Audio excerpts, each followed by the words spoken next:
4 लाइनें समर्पित हैं मुनव्वर राणा जैसे लोगों के लिए, जो हाथ में तो जो है शायरी लिए घूमते हैं पर जेब में जो है जहर की पुड़िया लेकर घूमते हैं। तो किसी के हिस्से में बम फोड़ना आया, किसी के हिस्से में बम फोड़ना आया, किसी के हिस्से में फसाद आया। मैं बहुत दिनों तक बना रहा शायर, अब जाके मेरे हिस्से में जिहाद आया। दोस्तों नमस्कार, आज हम बात करेंगे मुनव्वर राणा जिस तरीके से जिहाद फैलाने की कोशिश करते हैं, और पहले ये जाने जाते थे कि माताओं के लिए ऐसी कविताएं लिखते थे और जो दर्द भरी कविताएं होती थी तो लोग इनके लिए तालियां बजाते थे। पूरे देश ने इनको सर माथे पर बिठाया और आज ये वही जिहाद दिखाना शुरू कर दिए हैं। जिस तरीके से इन्होंने आज बिहार के इलेक्शन को लेकर के ट्वीट किया है, मुसलमानों तुम्हें ओवैसी की जीत और बिहार की हार मुबारक हो, मैं तो शायर हूं, मेरी बात कहां मानोगे, तुमने झुटला दिया दुनिया के ये पैगंबर कितने हैं। सबसे बड़ी बात है, इसके अंदर जो चीजें दिखाई दे रही हैं कि इनका संकेत है बंगाल में जो आने वाला चुनाव है उससे पहले कहीं ना कहीं हिंदू राष्ट्र बन जाएगा। मैं तो सही कह रहा हूं, ये तो बात सच है कि नरेंद्र मोदी जी को इनकी बात पर संज्ञान लेना चाहिए और ये आइडिया भी देते हैं बहुत अच्छे। ये सबसे बड़ी बात है। आज इस विशेष चर्चा पर हमारे साथ वेद जी हैं। वेद जी, कैसे देखते हैं कि उन्होंने कह दिया है और कह क्या दिया है, बीजेपी को दिखा दिया है आईना कि अब तो भैया 2022 के इलेक्शन से पहले बंगाल वाले से हिंदू राष्ट्र घोषित कर देना चाहिए। देखिए सुशील जी, वो जहर भरे नगमे सुनाते रहे, वो जहर भरे नगमे सुनाते रहे और हम नशे में खुद को आजमाते रहे। तो ये हाल आज हमारे देश का है। जिस मुनव्वर राणा को हम लोगों ने, देश की 130 करोड़ जनता ने सर आंखों पर बिठाया, परंतु वही मुनव्वर राणा इस देश के लोगों की नसों में एक जहर जो है उतार देने पर आमदा है। आप कैंसर का वैक्सीन तो आज नहीं तो कल निकाल लोगे, ढूंढ लोगे, परंतु इस प्रकार की जहर की खेती करने वाले देश को, संप्रदाय को, राजनीति को, समाज को सिर्फ और सिर्फ इस्लाम और शरिया की नजर से देखने वाले ऐसे तथाकथित जो है शायर, ये शायर नहीं हैं, ये शायर के खाल में छुपे हुए ये वो भेड़िए हैं। वो देश के अंदर अपनी उम्मत का एजेंडा चलाना चाहते हैं, अपने खैलेफाइट का एजेंडा चलाना चाहते हैं, और जहां जहां इन लोगों की तादाद बढ़ जाती है ये वहां दूसरे संप्रदाय वाले लोगों को परेशान करना शुरू कर देते हैं। आपको मुनव्वर राणा की असलियत और उसकी छटपटाहट पिछले 4-5 सालों में देखने को मिली होगी। कैसे इन्होंने और इनके परिवार वालों ने सीएए और एनआरसी में जिस प्रकार से विरोध प्रदर्शन किया, देश के प्रधानमंत्री को, देश के गृह मंत्री के लिए भद्दी भद्दी भाषाओं का इस्तेमाल किया, और अब उस डेस्परेशन का हाल आपने ये जो अभी उनका जो लेटेस्ट ट्वीट सुनाया कि बिहार के मुसलमानों तुम्हें ओवैसी की जीत और बिहार की हार मुबारक हो। आज मैं एक सवाल पूछना चाहता हूं मुनव्वर राणा से। जब इस देश का प्रधानमंत्री सबका साथ, सबका विकास और सबका विश्वास की बात करता है, तो क्या पिछले 6 सालों में इस देश के प्रधानमंत्री या गृह मंत्री ने सिर्फ हिंदुओं का साथ, हिंदुओं का विकास और हिंदुओं के विश्वास की बात करी? बिल्कुल नहीं करी। 2014 तक इस देश में अल्पसंख्यक आयोग के माध्यम से जितना बजट इस देश के तथाकथित अल्पसंख्यक, जबकि देश की दूसरी बहुसंख्यक जो है समाज है इस देश में मुसलमानों की, और उनके लिए बाकायदा एक मंत्रालय खोल दिया, अल्पसंख्यक मंत्रालय, और उसमें पिछली सरकारों से लगभग 5 गुने से अधिक का बजट देने के बावजूद भी अगर मुनव्वर राणा जैसे इस देश में तथाकथित बुद्धिजीवी इस देश को गाली देंगे, इस देश के प्रधानमंत्री को गाली देंगे, तो मैं आपके चैनल के माध्यम से उनको कहूंगा कि उनसे बड़ा नमक हराम कोई नहीं होगा।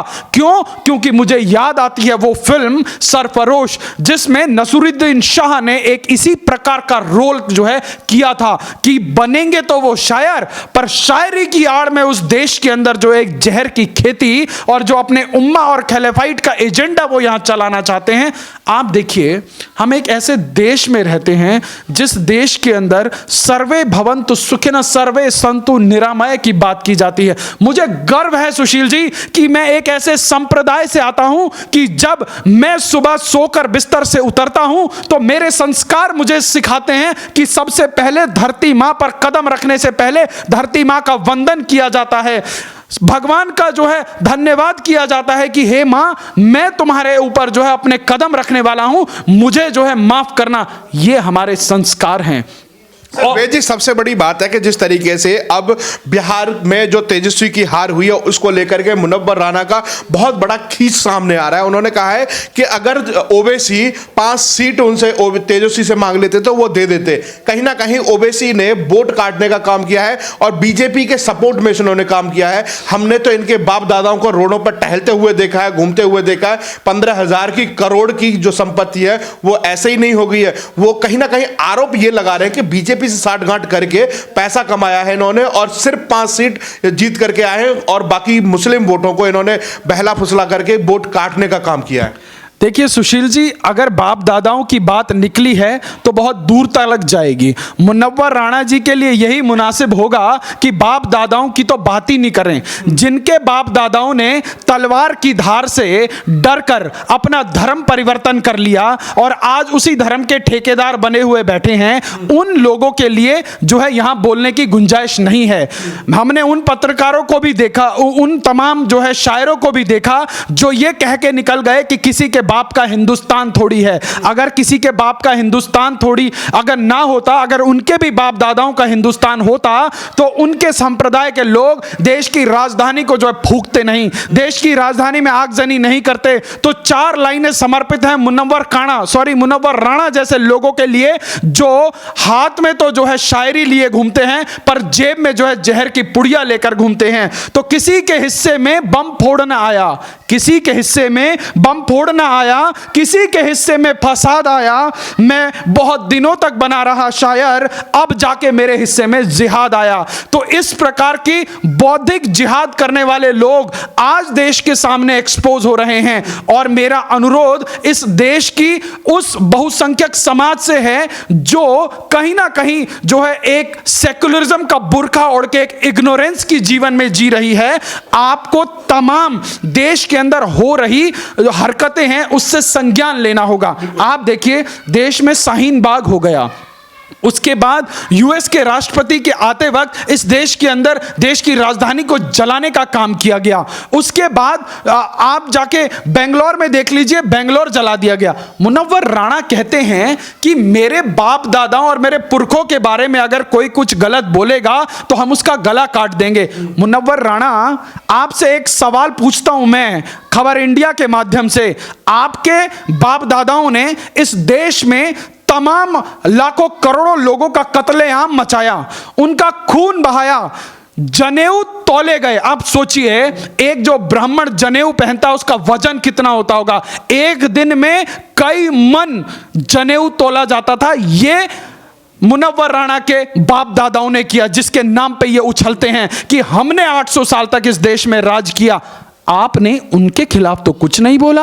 उन लोगों के खिलाफ, उन औरंगजेबों के खिलाफ, उन बाबरों के खिलाफ, उन आक्रांताओं के खिलाफ इनके मुंह से चू नहीं निकली, क्योंकि उन लोगों ने इस देश के अंदर कत्लेआम किया, महिलाओं को रुसवा किया, बच्चों को जो है उन्होंने यतीम किया और इस देश के अंदर खून की नदियां बहाई। उन लोगों ने मंदिर के मंदिर ढा दिए।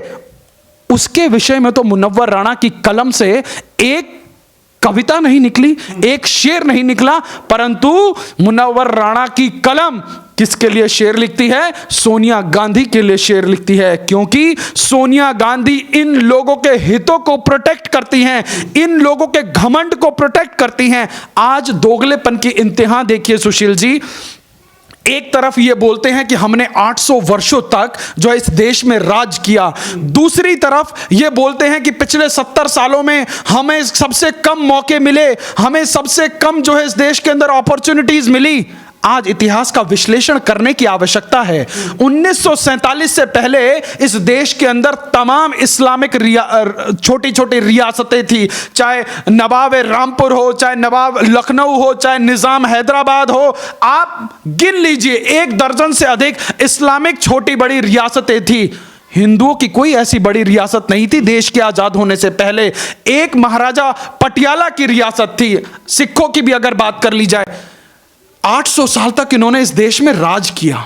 आजादी से पहले इन लोगों की 1 दर्जन से अधिक रियासतें थी।